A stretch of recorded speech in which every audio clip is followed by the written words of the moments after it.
에스겔 37장 15절에서 28절에 있는 말씀입니다. 에스겔 37장 15절에서 28절에 있는 말씀,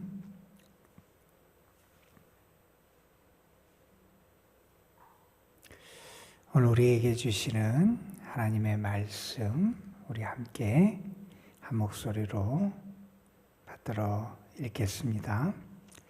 여호와의 말씀이 또 내게 임하여 이르시되, 인자야, 너는 막대기 하나를 가져다가 그 위에 유다와 그 짝 이스라엘 자손이라 쓰고, 또 다른 막대기 하나를 가지고 그 위에 에브라임의 막대기 곧 요셉과 그 짝 이스라엘 온 족속이라 쓰고, 그 막대기들을 서로 합하여 하나가 되게 하라.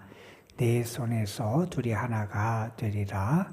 네 민족이 내게 말하여 이르기를, 이것이 무슨 뜻인지 우리에게 말하지 아니하겠느냐 하거든, 너는 곧 이르기를, 주 여호와께서 이같이 말씀하시기를, 내가 에브라임의 손에 있는 바 요셉과 그 짝 이스라엘 지파들의 막대기를 가져다가 유다의 막대기에 붙여서 한 막대기가 되게 한즉 내 손에서 하나가 되리라 하셨다 하고, 너는 그를 쓴 막대기들을 무리의 눈앞에서 손에 잡고 그들에게 이르기를, 주 여호와께서 이같이 말씀하시기를, 내가 이스라엘 자손을 잡혀간 그 여러 나라에서 인도하며 그 사방에서 모아서 그 고국 땅으로 돌아가게 하고, 그 땅 이스라엘 모든 산에서 그들이 한 나라를 이루어서 한 임금이 모두 다스리게 하리니, 그들이 다시는 두 민족이 되지 아니하며 두 나라로 나눠지지 아니할지라. 그들이 그 우상들과 가증한 물건과 그 모든 죄악으로 더 이상 자신들을 더럽히지 아니하리라. 내가 그들을 그 범죄한 모든 처소에서 구원하여 정결하게 한즉 그들은 내 백성이 되고 나는 그들의 하나님이 되리라. 내 종 다윗이 그들의 왕이 되리니 그들 모두에게 한 목자가 있을 것이라. 그들이 내 규례를 준수하고 내 율례를 지켜 행하며 내가 내 종 야곱에게 준 땅 곧 그들의 조상들이 거주하던 땅에 그들이 거주하되 그들과 그들의 자자손손이 영원히 거기에 거주할 것이요, 내 종 다윗이 영원히 그들의 왕이 되리라. 내가 그들과 화평의 언약을 세워서 영원한 언약이 되게 하고, 또 그들을 번성하게 하며 내 성소를 그 가운데에 세워서 영원히 이르게 하리니, 내 처소가 그들 가운데에 있을 것이며 나는 그들의 하나님이 되고 그들은 내 백성이 되리라. 내 성소가 영원토록 그들 가운데에 있으리니, 내가 이스라엘을 거룩하게 하는 여호와인 줄을 열국이 알리라 하셨다 하라. 아멘. 우리가 세상을 살아가면서 어려운 일들을 많이 겪고 경험하게 되고, 또 우리가 해야 되는 일들 가운데 어려운 일들도 있을 거예요. 그런데 우리가 해야 되는 일 가운데 어려운 일, 그 중에 하나를 꼽는다면 아마 서로 하나가 되는 게 사실은 참 쉽지 않은 일이다 하는 것을 우리는 알게 됩니다. 무언가를 행하고 하는 것, 그것보다 더 어려운 것은 하나가 되게 하는 것, 통일성을 이루는 것, 연합을 이루는 것이 더 어렵다 하는 것을 우리는 많이 느끼며 살아갑니다. 가정도 그렇죠. 같은 집에 산다 그래서 모두 다 자연스럽게 하나가 되는 것이 아니다 하는 것을 우리가 경험하곤 합니다. 교회에서도 같이 예배를 드리지만 하나가 되는 게 그렇게 만만한 일이 아님을 우리가 알게 되지요. 민족도 그렇습니다. 같은 언어를 쓰고 같은 사회에 살아가지만 하나가 되는 것이 결코 쉽지 않다 하는 것을 우리는 경험하곤 합니다. 우리 사회에도 여러 가지 갈등과 분열들이 있죠. 정치적인 갈등이 있을 수도 있고 경제적인 혹은 지역적인 갈등 혹은 세대적인 갈등, 수많은 갈등과 분열이 우리 사회를 어둡게 하고 좀먹게 하는 그런 경우들 우리가 보게 되기도 합니다. 여러분, 지금 우리가 읽고 있는 에스겔 37장의 말씀, 어제 우리가 본 말씀은 마른 뼈 골짜기를 하나님께서 에스겔에게 방문하게 시키시고 거기서 그 마른 뼈들을 다시 살리시는, 회복시키시는 그런 환상 비전을 하나님이 보여주신 말씀을 함께 봤습니다. 그런데 이 37장의 말씀은 마른 뼈 골짜기의 환상으로 끝나는 게 아니라 사실 그 마른 뼈 골짜기가 다시 살아나는 환상이 어떻게 완성이 되게 되느냐, 오늘 말씀에 있는 것처럼 하나님의 백성이 다시 하나로 세워지는 역사를 통해서 그러한 생명의 기적이 완성됨을 우리가 알게 됩니다. 죽은 뼈를 살리셨던 하나님의 목적이 어디 있느냐? 단지 개인의 생명을 회복하는 데 있는 것이 아니라 하나님의 백성이 다시 하나님 안에서 하나가 되고 참된 하나님의 다스림을 받고 하나님이 그들과 함께 하심을 체험하며 살아가는 그런 은혜를 누리게 하시기 위해서 그들을 다시 살리셨음을 알려주는 게 오늘의 말씀이에요.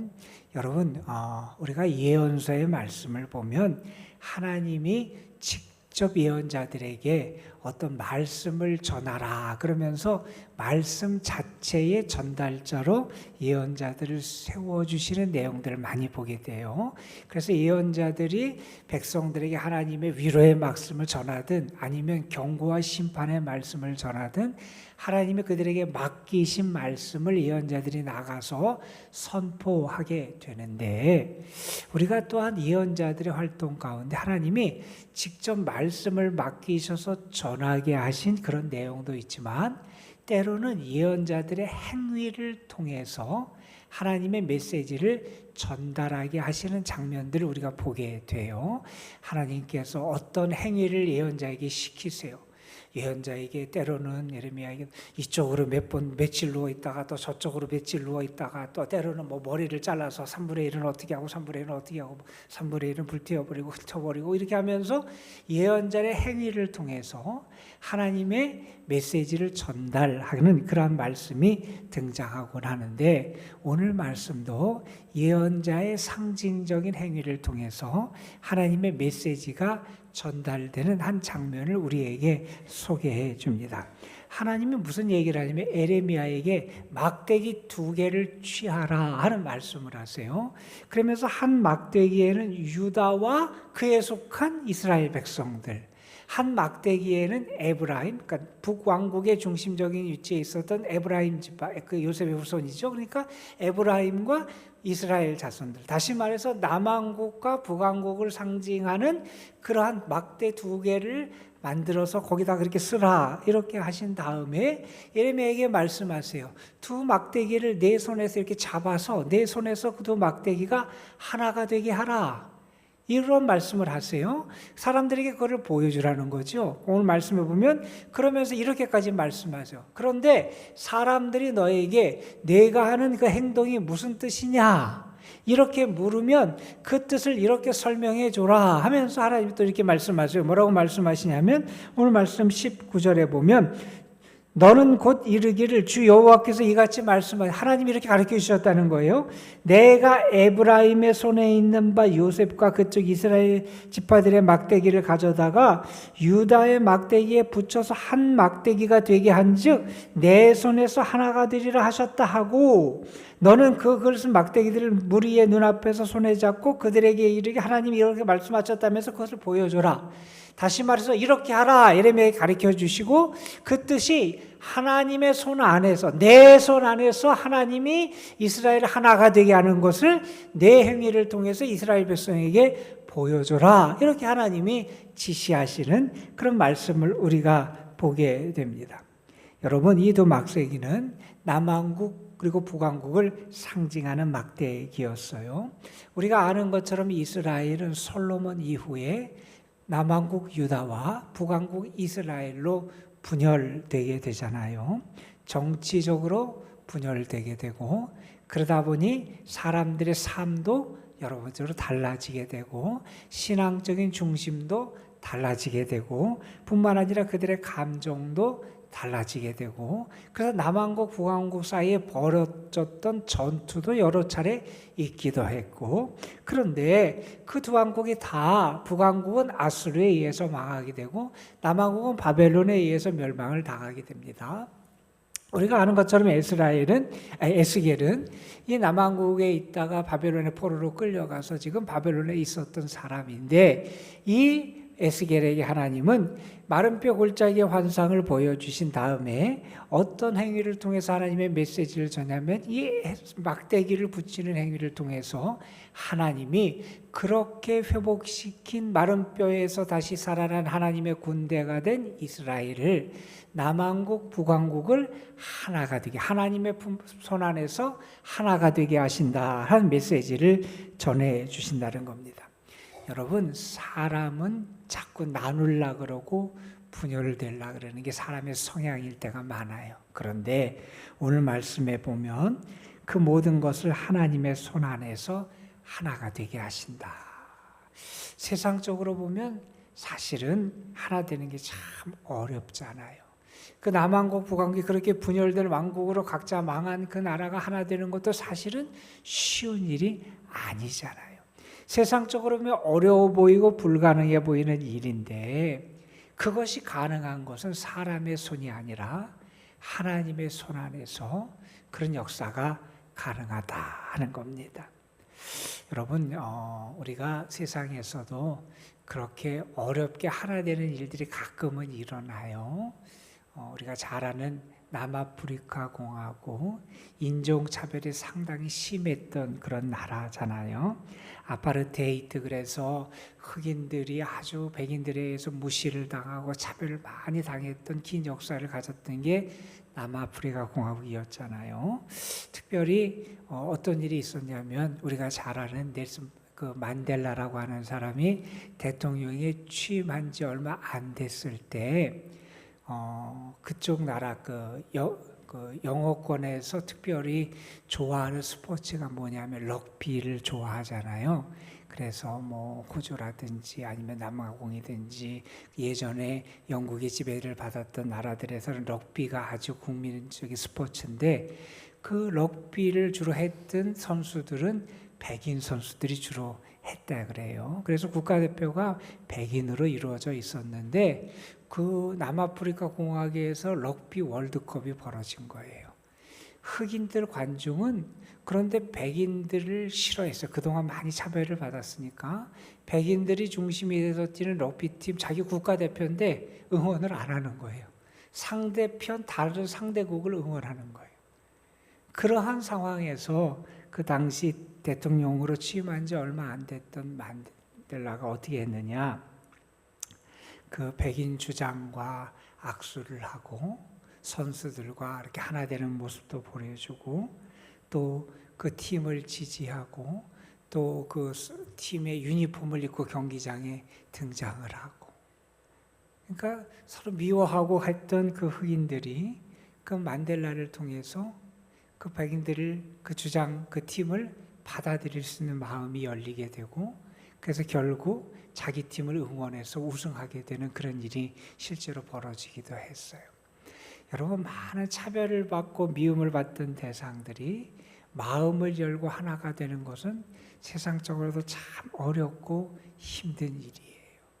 그런데 그렇게 하나됨의 역사가 사실은 누구를 통해서 이루어질 때 가장 온전하게 이루어지느냐?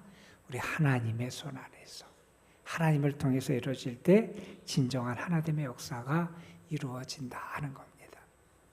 자, 이렇게 하나님이 남왕국 북왕국을 하나로 엮어 가시겠다, 그들을 하나로 다시 회복시키겠다 하는 말씀을 보면서 우리 자신의 모습도 한번 돌아보게 돼요. 우리가 붙들어야 될 그런 막대기는 혹시 없는지 한번 돌아보게 됩니다. 혹시 우리에게 이렇게 나누어져 있어서 둘을 하나 되게 해야 되는 그런 막대기가 있지는 않은지, 혹시 우리 가운데 어떤 갈등이 있다든지 분열된 모습이 있다든지 멀어진 그런 대상들이 있다든지 혹시 우리의 마음의 불편함과 어려움과 미워하는 대상들이 있다든지 혹시 용서하지 못하는 대상들이 있다든지 그러면 우리가 하나님께 맡기고 하나님의 손 안에서 하나 되는 역사를 이루기 위해서도 기도하는 모습이 우리 신앙인들에게는 필요하겠다 하는 생각도 갖게 됩니다. 그런데 이렇게 하나님이 하나님의 손 안에서 하나 되게 하겠다 이렇게 하나로 회복시킨 다음에 오늘 말씀에 보면 이어지는 23절 이하의 말씀에 보면 하나님이 그들을 또한 이렇게 역사하신다. 하나님이 하나 되는 것으로 회복되는 것으로 그치는 것이 아니라 이젠 그들에게 또 다른 은혜를 주시는데 어떤 은혜를 주시느냐? 새 왕, 새 목자를 그들에게 세워주시겠다는 겁니다. 이제 24절에 보면 내 종 다윗이 그들의 왕이 되리니 그들 모두에게 한 목자가 있을 것이라.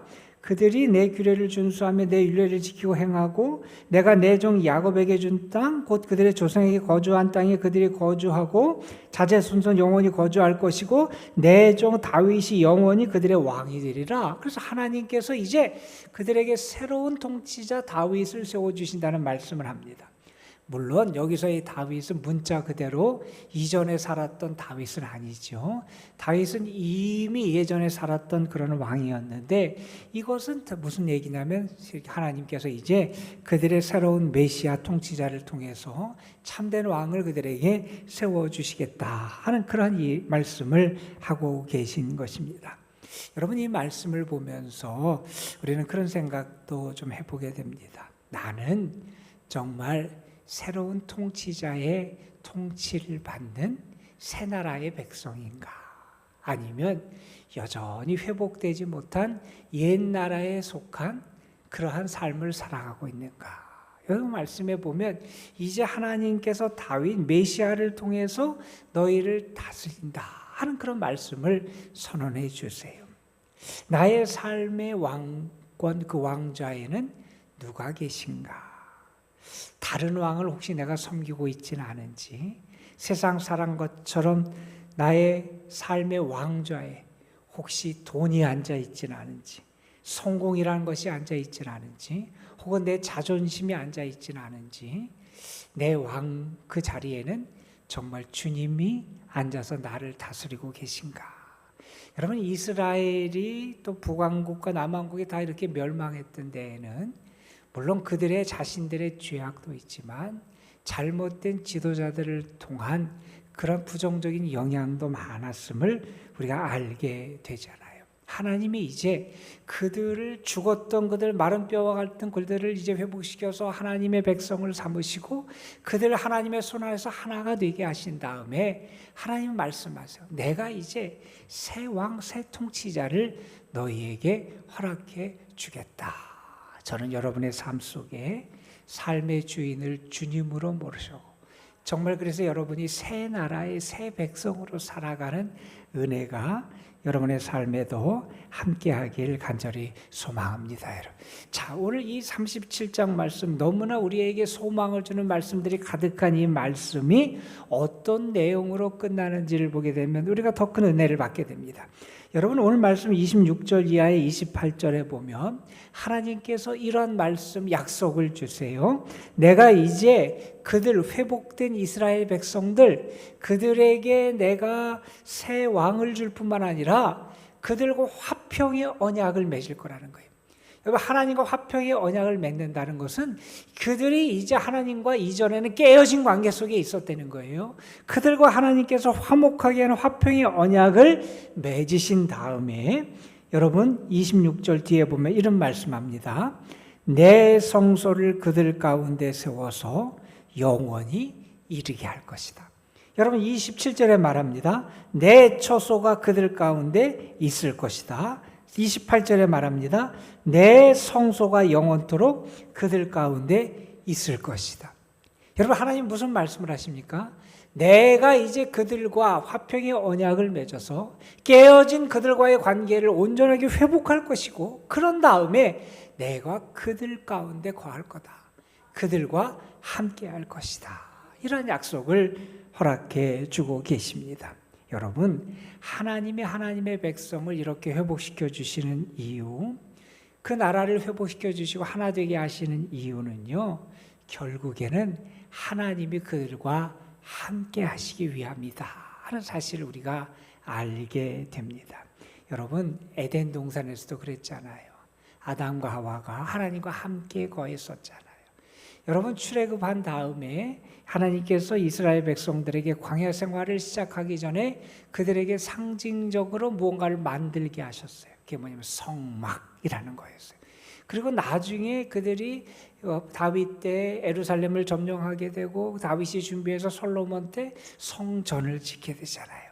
이 성막과 성전도 무엇을 상징하냐면 하나님이 그들과 함께 하심을 상징하는 게 성막과 성전이었잖아요. 여러분, 하나님이 이스라엘 백성들을 회복시키시면서 약속하신 약속의 대미도 어떤 말씀으로 그 대미가 장식되냐 하면 하나님이 그들과 함께 하신다는 겁니다.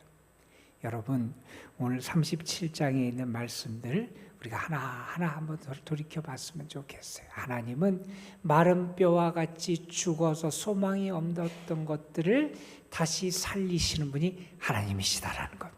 하나님은요, 생명을 회복시키는데 그치지 아니하시고 그 회복된 자들을 하나님의 손 안에서 하나가 되시게 하시는 분이 하나님이라는 거예요.